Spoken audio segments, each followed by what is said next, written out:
Je connais beaucoup de gens qui ont suffisamment de potentiel pour lancer leur propre business, mais qui n'ont pas leur propre business. Et dans la vidéo d'aujourd'hui, j'aimerais qu'on parle de pourquoi tu n'as pas encore ton business. Bonjour à tous, je suis Vander Otis. Je suis ravi de vous accueillir dans ce nouvel épisode de la station Dev. Et j'espère que ces épisodes et ces contenus sont en train de vous aider parce que l'objectif, c'est que quelque chose puisse changer dans votre vie. Et comme je l'ai dit dans l'épisode précédent, si vous n'avez pas regardé, je vous les mets dans la fiche ici en haut. Il faut passer à l'action. Ça ne sert à rien de regarder ces vidéos, de se former si tu ne mets pas les choses en pratique. Donc, moi, mon objectif, c'est que les choses changent dans la vie de nous tous, quoi. Et donc, j'espère que vous regardez. Et j'en profite pour vous demander de vous abonner à la chaîne. Merci à tous. Nous avons dépassé les 500 abonnés. Moi, ça me fait plaisir. Ça me montre que vous avez de l'intérêt pour le contenu que je suis en train de créer. Et pour toutes les personnes qui ne sont pas encore abonnées, merci de vous abonner et d'activer la cloche de notification. J'envoie au minimum une vidéo par semaine sur ce podcast et d'autres vidéos sur les développements. Alors, dans l'épisode d'aujourd'hui, j'aimerais qu'on aborde les sujets de pourquoi vous n'avez pas un business. Parce que je pense que tout le monde devrait avoir un business. Tout le monde devrait au moins avoir un business. Je ne vais pas aborder ici la notion de démissionner pour se lancer en freelance ou pour se lancer en entrepreneuriat. L'objectif aujourd'hui, c'est de parler de quel que soit ton statut, que tu sois freelance, que tu sois employé ou je ne sais pas, ou que tu sois encore étudiant. Mon objectif aujourd'hui, c'est de voir que tu peux faire un business à côté de ton activité principale et pourquoi c'est important de faire ça. Voilà, donc la première raison pour laquelle je pense que tout le monde devrait avoir un business, c'est que c'est les vrais chemins vers la liberté. Aujourd'hui, on a tous conscience que l'argent, c'est devenu une façon ou des façons l'un des moyens les plus simples pour se libérer de l'esclavagisme. Et quand je dis esclavage, ça sonne un peu fort. On va se dire, bah ouais, on n'est pas des esclaves. Mais en vrai, si on regarde bien, toutes les personnes qui ne sont pas encore libres financièrement sont encore des esclaves de quelque chose. Soit on est simplement esclave de l'argent, et ça se manifeste par le fait que tu ne peux pas démissionner de ton boulot qui ne te plaît pas. Parce que si tu fais ça, tu ne pourras pas payer ton loyer, tu ne pourras pas répondre à tes obligations. Donc, tu es obligé d'avoir de l'argent. Et le fait que tu n'as pas cette liberté financière nous oblige tous à faire certaines choses qu'on ne voudrait pas faire. Il y a des gens qui travaillent dans des jobs qu'ils ne voudraient pas faire. Il y a des gens qui sont freelance et qui travaillent parfois avec des clients qui ne payent pas bien ou tout simplement qui les embêtent. Mais ils ne peuvent pas lâcher ça parce qu'il faut de l'argent. Et donc aujourd'hui, dans l'ère moderne, l'esclavage est devenu en fait autour de l'argent. Il y a mon frère qui dit toujours que c'est l'esclavagisme moderne. Donc l'esclavage moderne, c'est vraiment de courir derrière l'argent. On a fait de l'argent l'élément principal de nos vies.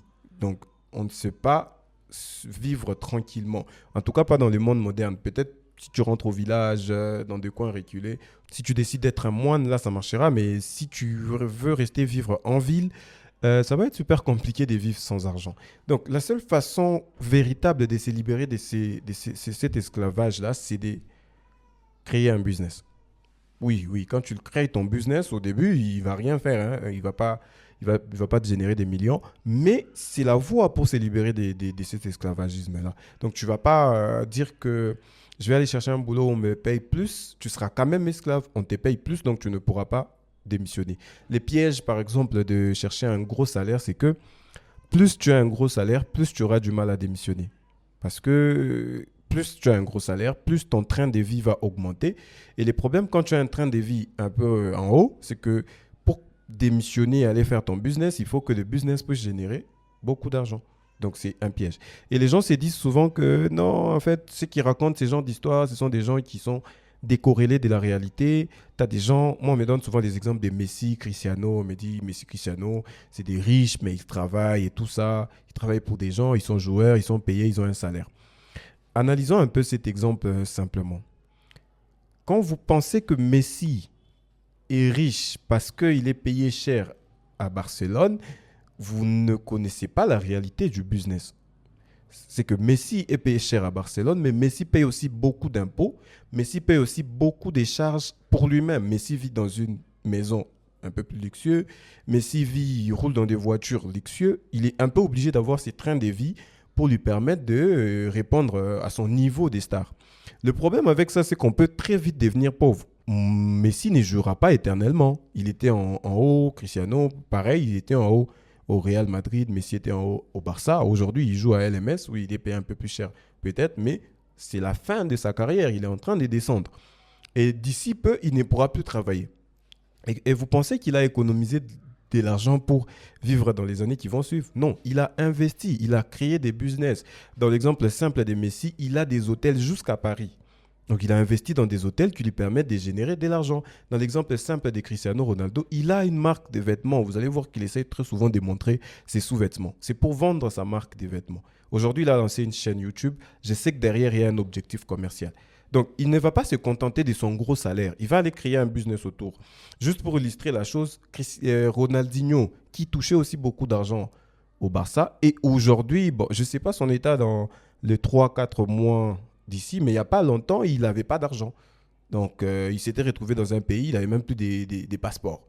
Donc, c'est Messi qui a payé la caution et tout ça. Mais Ronaldinho, il avait beaucoup d'argent. Mais pourtant, il se retrouve pauvre. Donc, de se dire que plus j'ai un gros salaire, plus ma vie va être tranquille, c'est vraiment n'importe quoi. Plus tu as un gros salaire, plus tu dois actionner des leviers pour te permettre de sortir du salariat un jour. Parce que finalement, on va te virer. C'est ce qui est sûr, on va te virer. Si on ne te vire pas parce qu'il y a quelqu'un des plus compétents que toi, on va te virer parce que tu es vieux. Et donc, la seule façon de se garantir une liberté, c'est d'avoir son propre business. Je ne dis pas que tu dois démissionner demain pour lancer ton business. Non, j'ai dit juste que tu dois, avec ton travail actuel, ton métier actuel, si tu es étudiant, avec les études, pouvoir lancer quelque chose à côté. Maintenant, la raison qui nous empêche de faire ça, c'est... Moi, j'ai pris quelques raisons. La première raison, c'est la peur. Tout le monde a peur. Tout le monde a peur d'échouer. Et pourtant, échouer fait partie du processus. Échouer fait partie du chemin. Moi, j'ai un garçon qui va bientôt avoir 2 ans. Et j'ai beaucoup appris de lui. C'est bizarre, mais j'ai beaucoup appris de lui, de la manière dont il est en train de grandir. J'ai passé 9 mois avec lui sans sortir de la maison, genre aller au boulot et tout ça. J'étais vraiment avec lui à la maison, je l'ai vu grandir et je l'ai vu apprendre des choses. Une des choses qui m'a beaucoup surpris, c'est qu'il n'a jamais vraiment abandonné quoi que ce soit. C'est-à-dire, il est tout bébé et puis à un moment quand il grandit, il commence à vouloir s'élever pour s'asseoir. Donc, assez souvent, quand il essaye de faire ça, il retombe. Mais le plus étonnant, c'est qu'il ne s'arrête pas. Il ne va pas se recoucher et dire, ouais, je ne vais plus jamais m'élever. Non, il va encore essayer de s'élever. Et puis, il a réussi à commencer à se lever. À un moment, il a commencé à essayer de descendre des fauteuils, donc pour tenir debout. Et souvent, il tombait parce que les fauteuils, il est long.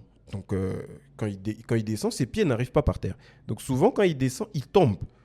Mais il n'a pas arrêté de faire ça. Il n'a pas dit, comme je tombe, je ne vais plus descendre. Non, il a essayé jusqu'à ce qu'il a maîtrisé. Maintenant, il commençait à mettre son premier pied.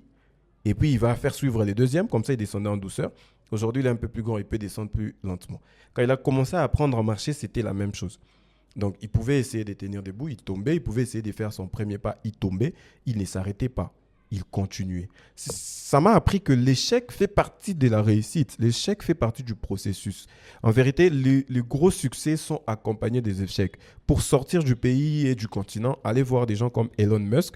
Elon Musk, c'est quelqu'un qui a envoyé une fusée 3 fois, je pense, 3 fois et ça a échoué. Il est venu réussir la 4e fois, si je ne me trompe pas, c'est la 4e ou la 5e fois. Il ne s'est pas arrêté. Si vous regardez chez Facebook, parce que nous avons tendance à envier les Zuckerberg et tout ça parce qu'ils sont milliardaires, mais si vous regardez chez Facebook, ils ont fait à peu près 7 ans sans être rentables. Oui, je sais, ils avaient de l'argent pour fonctionner, mais ils ne faisaient pas de bénéfices. Et ils ont continué à faire tourner une entreprise qui ne fait pas de bénéfices. Et aujourd'hui, ils ont des milliards de bénéfices. Donc, l'échec fait partie du processus. Et malheureusement, dans les systèmes scolaires et dans la manière dont nous grandissons en Afrique, bon, un peu partout dans le monde, ce qu'on nous enseigne, c'est échouer, c'est mal. Donc, on ne veut pas que quelqu'un échoue.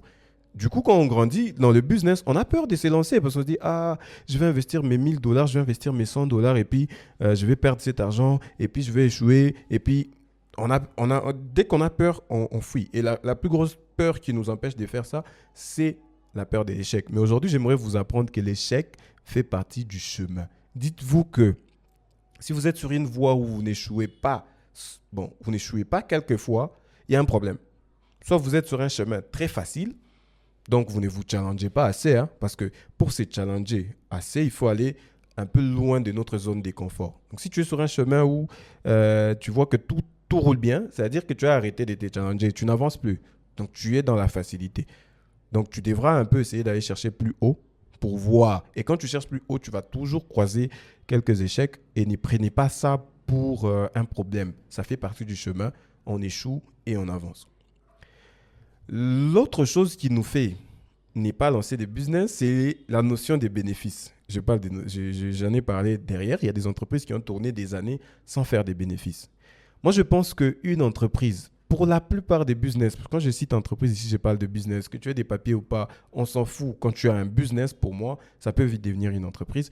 Quand on lance un business, moi, je pense que les premiers clients suffisent. Dans la plupart des cas, surtout si vous êtes dans les numériques comme moi, les premiers clients, c'est les plus importants. Alors, l'idée, c'est d'aller chercher ce premier client-là et d'abord de se contenter de celui-là. Moi, j'ai un logiciel de gestion des paiements des frais scolaires. Notre premier client nous a permis de nous lancer.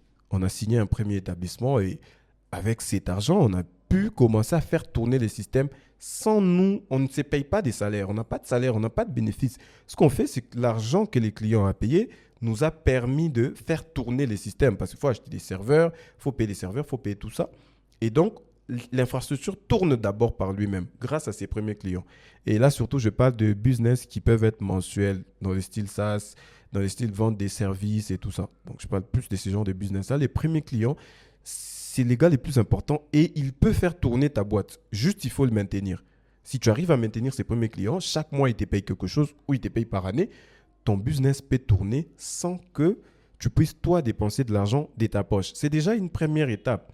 Donc, la première étape, c'est d'aller là-bas. Maintenant, les problèmes, c'est que les gens veulent les bénéfices très rapidement.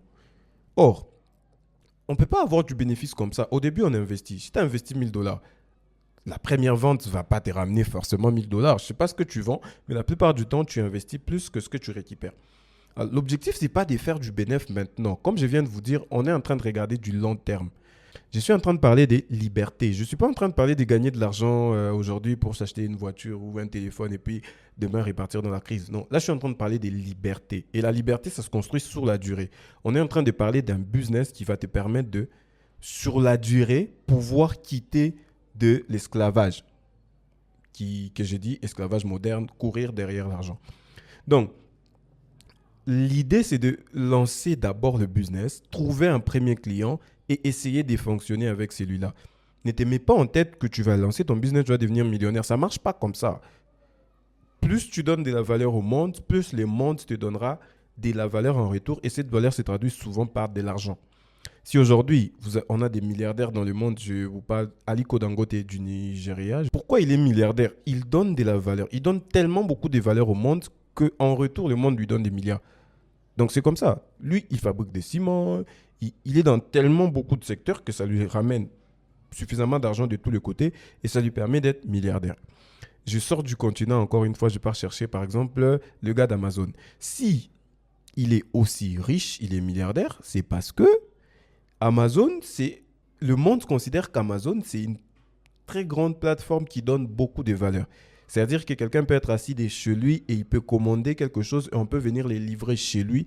Et ça, on va dire que presque le monde entier peut faire ça. Enlevant l'Afrique, on peut faire Amazon en Europe, on peut faire l'Amazon aux États-Unis. Et si tout le monde de l'Europe et les États-Unis considèrent que Amazon, ça donne beaucoup de valeur, ben derrière, tu récupères beaucoup d'argent.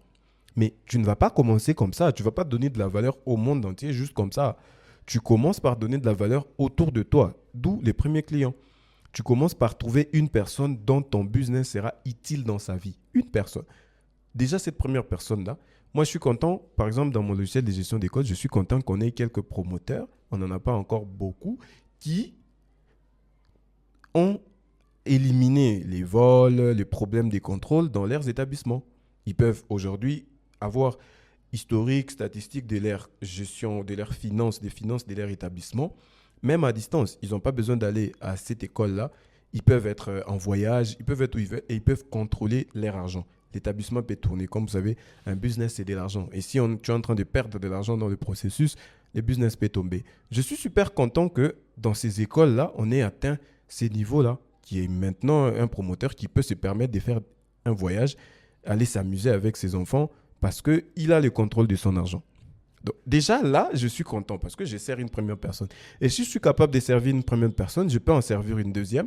Si je peux en servir deux, je peux en servir 10. Si je peux en servir 10, je peux en servir 100. Je peux en servir 1 million. C'est une question de temps.